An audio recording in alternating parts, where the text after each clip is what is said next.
Screens aren't the only thing affecting our students these days. Lack of sleep is becoming just as serious. Now let's begin by asking ourselves a question. How many of you here have ever walked into school feeling like you barely slept, even though you slept early? Well, if you answered yes, you're not alone. According to the CDC, 70% of high school students are not getting the recommended amount of sleep time on school nights. 70%, that's crazy.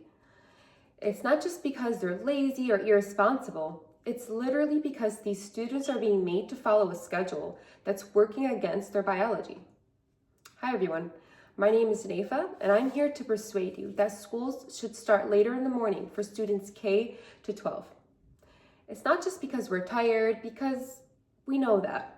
It's actually because early start times are harming our health, our academic success, and our safety. And before anybody goes assuming that I'm promoting rolling out of bed at noon, I'm definitely not doing that. I'm not asking for anything wild or unrealistic out here. I'm not doing that. I'm just asking for something very simple. A schedule that actually matches the way our kids' brains function. Now, let's begin with what's really going on.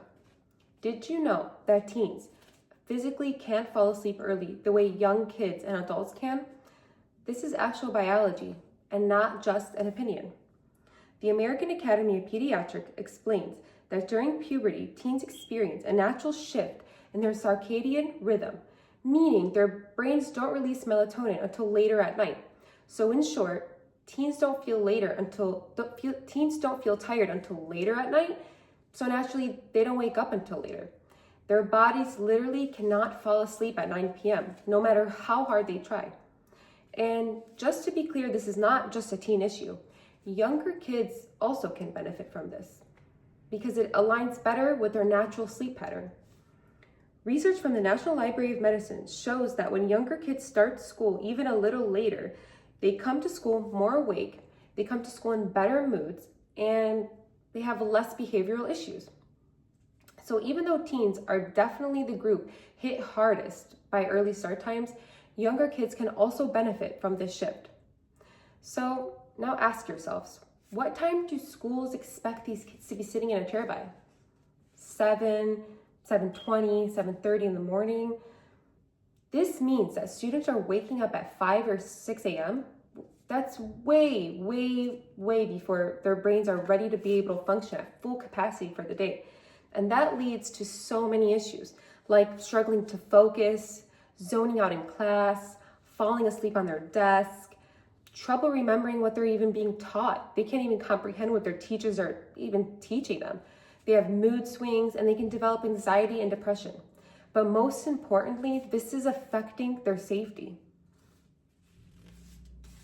The CDC reports that early school start times are linked to increased accidents because drowsy teen drivers have slower reaction time. Take a moment to really think about that. Think about how unsettling, alarming, and disturbing that is. We're literally asking teenagers to get behind the wheel and drive on 5 hours of sleep. Guys, that's not just inconvenient, but that's extremely dangerous. So after hearing that, it's pretty obvious that things have to change. And the experts agree.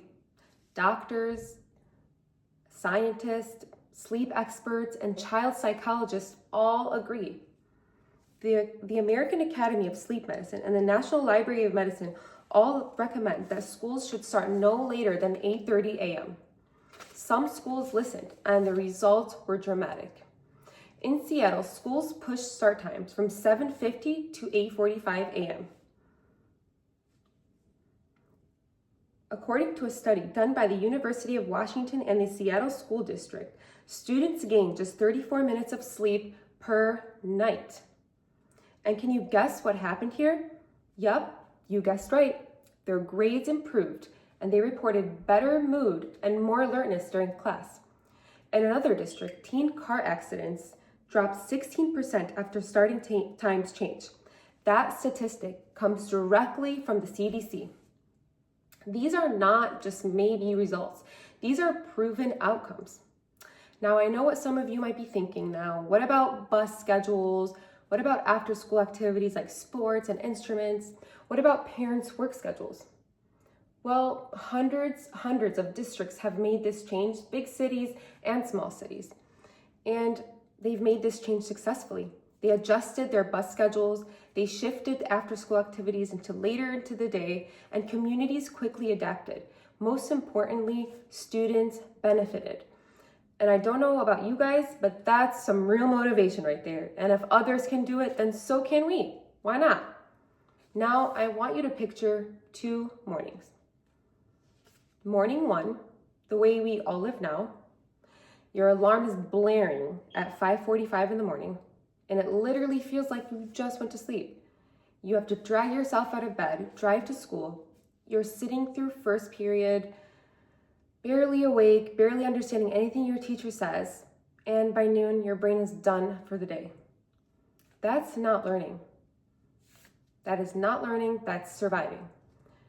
Now, let's move on to morning 2, a world where school starts at 8:45 in the morning. Your body wakes up naturally at 7:15, 7:30, and your brain is actually awake and ready to function for the day. You eat breakfast because you have the appetite for it, you have the time for it, and your parents have the extra time to make you a nutritious meal. You're in class now, you're wide awake, you're focused, and you're ready for the day. You feel calmer, healthier, and you're excited and ready to learn. If students were given mornings like morning 2, so many good things would happen, like their grades would go up, their mental health would improve, their attendance would be higher, and most importantly, they would be safer on the road. Guys, this isn't just a guess. This is actually what happened in school districts that changed their start times. So honestly, why wouldn't we want this for ourselves and our children? We've looked at the problem, we've looked at the research, and we've seen what the future could be. And we've officially come to the point where we stop talking and thinking about the issue and we actually do something about it. Students, you do have a voice in the matter. You do. When your school or school districts call for some feedback, you should report some feedback back to them. When surveys are given, you should participate in them. Even simple conversations with your parents or school administrators could make a huge difference, especially when you have the research to back it. As simple as calling up your school, call your school and just encourage them to do their own research. And once they find out how good and how good this is for their students and how their students will benefit from this, you never know. You never know what could happen. They might change their school schedules. Change starts with awareness and grows through action.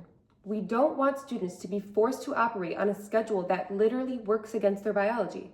We want healthier, safer, and successful students. So therefore, we need to support starting school starting later. Today, I've shown you why early start times simply don't work or don't make any sense. I've explained the solution, to which so many experts agree on. I've explained what the future we could create for our students, and finally, the actions that we can take to make this happen. So let's bring this all the way back to full circle. Remember when I asked you, how many of you have walked into school feeling exhausted even though you slept? Well, now we know why. The outdated system is fighting against these students' literal biology, and we expect students to show up, perform, stay alert, and do their best? Guys, here's the real question. How can we expect the best from them when we don't even allow them the bare minimum, the basic amount of sleep that their brains need to function? Listen, if we want students to truly thrive, and I mean mentally, emotionally, physically thriving, not just passing academically, barely passing academically, we need to change the system that's failing them. And it all starts with one simple change that makes a huge impact. Schools should start later for students K to 12. Thank you.